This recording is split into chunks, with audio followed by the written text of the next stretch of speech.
everyone, welcome to my new YouTube channel. I'm really excited to be posting on here for the first time ever. I thought it was a really good opportunity to do a YouTube video because we are off to the Cotswolds today, which I'm really excited about because I've never been before. So we're there for 4 nights. We're staying in a village called Little Rissington, which is about 5 minutes drive from Bourton-on-the-Water, and yeah, I'm really excited to take you along with us, so let's see how I get on.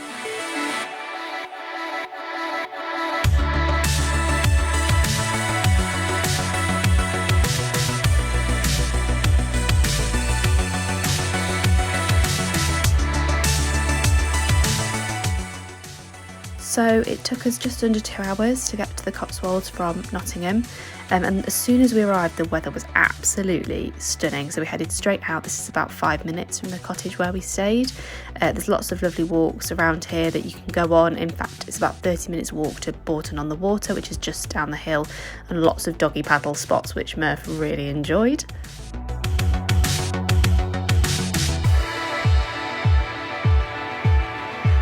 So it's day 2 of our trip today, and we're going to do about a 7-mile walk to Burton-on-the-Water, which is just down the road from where we're staying, and then we're going to go take in the lovely Cotswold villages of the Slaughters, so let's go.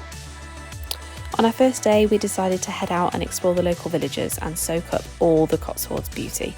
Our first stop was in Bourton-on-the-Water, which is about a 30-minute walk from the cottage that we were staying in. Bourton is often referred to as the Venice of the Cotswolds, and it is easy to see why. There is loads of beautiful bridges that cross over the really shallow River Windrush, and these make it so quaint and beautiful to visit. We found some of the footpaths were a little bit difficult to find, so make sure you have your map if you're out and exploring, but overall there's lots of well-trodden footpaths and fields for running around in. Next it was onto the Slaughters, Lower and Upper Slaughter. These were slightly less busy than Bourton and well worth the walk up. Lower Slaughter is particularly idyllic and is home to a beautiful historic water mill that is recorded in the Domesday Book. It's now actually a museum and tea room, although it's not dog friendly, so we didn't stop in to take a look. So although they have a bit of a morbid name, the slaughters aren't actually anything to do with killing anything at all. The name slaughter comes from the Old English word slaughterer. I'm absolutely not saying that right, but it means muddy crossing. No mud anywhere to be seen, so I'm not sure where that comes from, but either way it was a beautiful place to visit.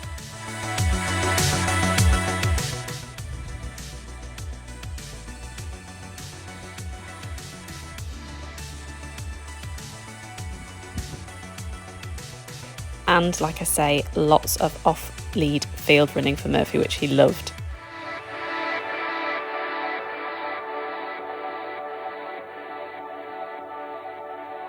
So today is the day I'm most excited about. We are actually off to Cotswold Wildlife Park today, which is a dog-friendly zoo. I've never even heard of a dog-friendly zoo before, and I'm so excited to see what Murph actually thinks of all the animals and how he reacts. So I'll take you all along with us and you can see how we get on.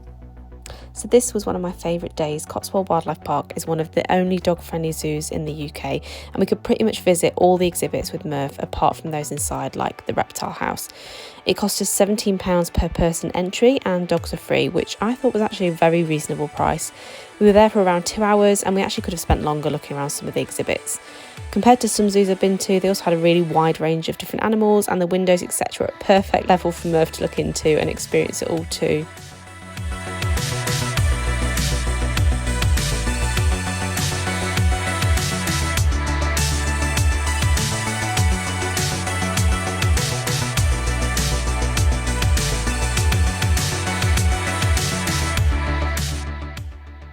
After we finished at the zoo, we drove to the town of Burford, which is only about a 5-minute drive away. The high street is home to some really old traditional shops and pubs, including England's oldest chemist, which opened in 1734. We headed straight to the Cotswold Arms, which is a great dog-friendly traditional pub, and it had a roaring fire and a great selection of food and drink.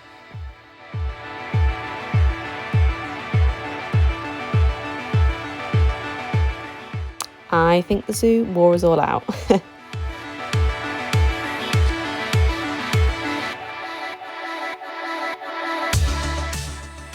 So what started as blazing sunshine and t-shirt weather on our first day rapidly turned to snow, so I popped my walking boots back on for this next walk and we headed out to Chipping Norton. We parked in the free long stay car park, and one thing I will say around here is that all the car parks seem to be free. I don't know if that's everywhere, but at other places we've gone we've not experienced that before, so that was a nice change. We did a 2.5 mile walk up to the next village of Over Norton, which is about a mile north of Chipping Norton itself. There was lots of little quaint buildings and houses, and then the walk back to Chipping Norton went over lots of different fields with again places for Murph to go off the lead, which was perfect for us.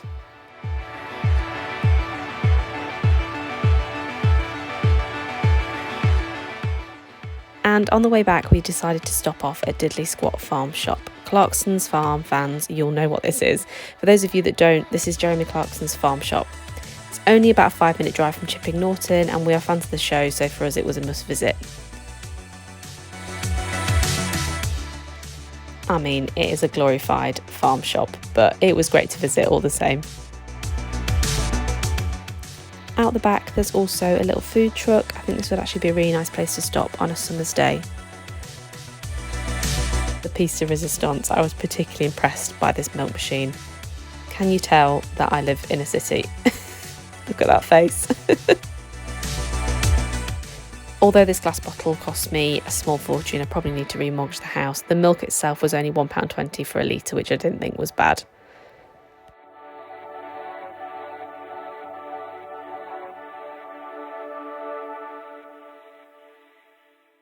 We've come to the end of our trip. I can't believe it. It feels like we've only just arrived. We've had a really good time. We've never visited the Cotswolds before. We normally go to North Norfolk when we go on our kind of spring holiday, and I definitely recommend it. It's really dog friendly, far more dog friendly than I thought.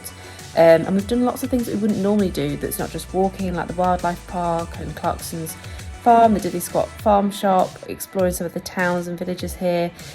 So yeah, really sad to finish the video here. I don't know what you cool kids say, like, subscribe if you enjoyed it. I hope you enjoyed my first YouTube video, and hopefully it won't be the last.